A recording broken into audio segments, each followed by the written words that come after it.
Welcome to Boomer Guitar Sessions. This is Rod again. What we're talking about today is learning your fingerboards. You want to learn your fingerboard. We're playing bar chords. We're playing power chords. We're playing in key. We're playing scales. Whatever it is. Once you leave open position, you have to know what your notes are on the fingerboard. So I want to talk about the easy ways in which to figure this stuff out, because I struggled with it when I was coming up. And I know a lot of people have struggled with it as well. It's not a huge struggle. It shouldn't be a huge struggle. First thing we need to know is the names of your open strings. And of course, the saying goes, eat a darn good burrito every day. Eat a darn good burrito every day. So that's E-A-D-G-B-E. So those are the names of your open strings. Now, memorize that. Put that in your brain. The double dot is your 12th fret. If you didn't know that, you do now. Your double dot is your 12th fret. That is eat a darn good burrito every day as well. It is what is referred to as an octave higher.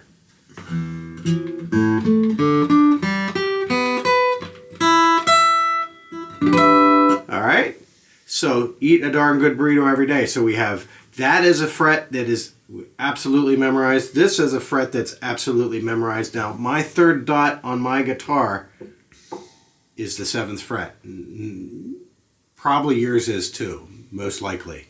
Okay, the third dot, that spells the word bead, B-E-A-D.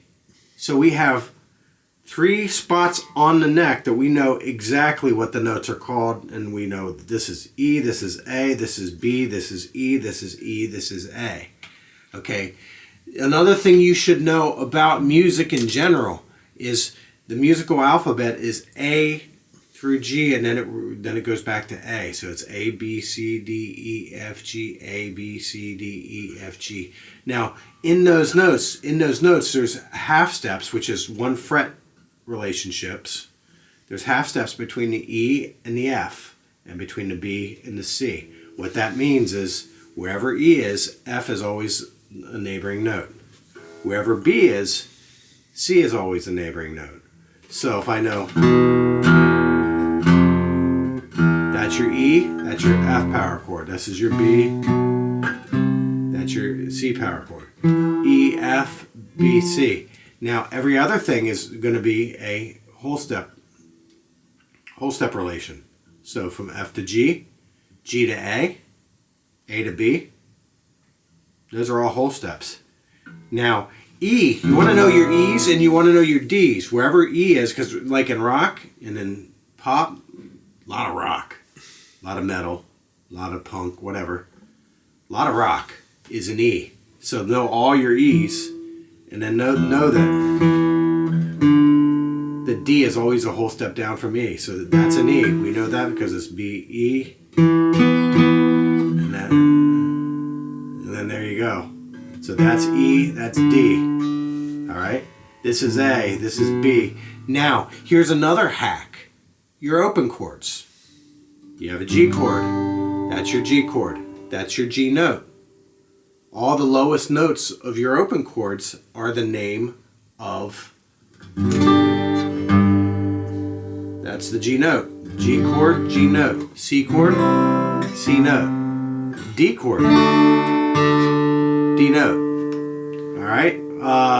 B7 chord, B note. So you learn all your open chords, and then the bottom note of each of those chords is the name. So that is something, so you can know that is C right away. That is G.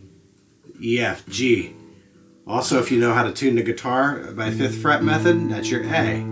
If you don't, know that this is a B note. We know this is a B note because it spells B-E-A-D. The letter before B in the alphabet is A. A is down a whole step from B.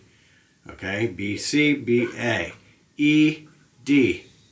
All right, next thing that I would do, you want to learn at least the 2 bottom strings, but the 3 bottom strings would be ideal because we use the 3rd string as power chords for power chords. is you want to go through the cycle of fifths and the cycle of fourths and say what is a cycle of fifths, you ask. So cycle of fifths is the order of sharps in the key signatures. Now, what does that mean? Just repeat after me.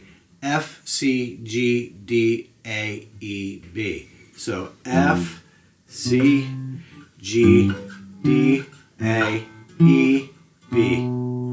That has you jumping around, you practicing, learning your notes, jumping around. If you only learn your notes like this, that's the way you're going to practice it. You're only going to know that this is B because it's... You don't want to be that guy or girl. You want to go, that's B, that's E, that's A, that's D, that's G, that's C, F. So the cycle of fourths is the cycle of fifths backwards. It spells the word bead, B, E, A, D, G, C, F. So I will go B, E, A, D, G, C, F. All right, finally, sharps and flats.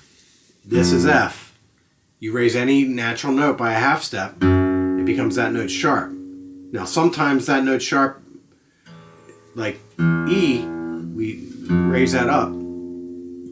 That is an E sharp. It's also an F, and it's more commonly known as F, but it's also an E sharp in some cases.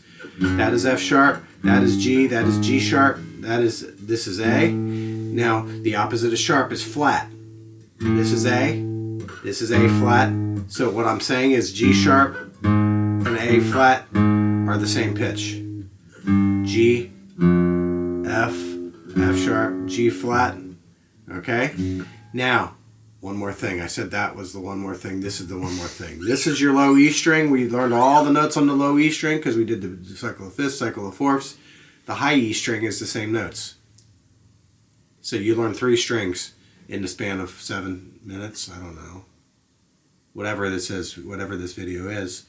However long it's taken us to go through all these little hot spots. Hot spot there, hot spot there, hot spot there.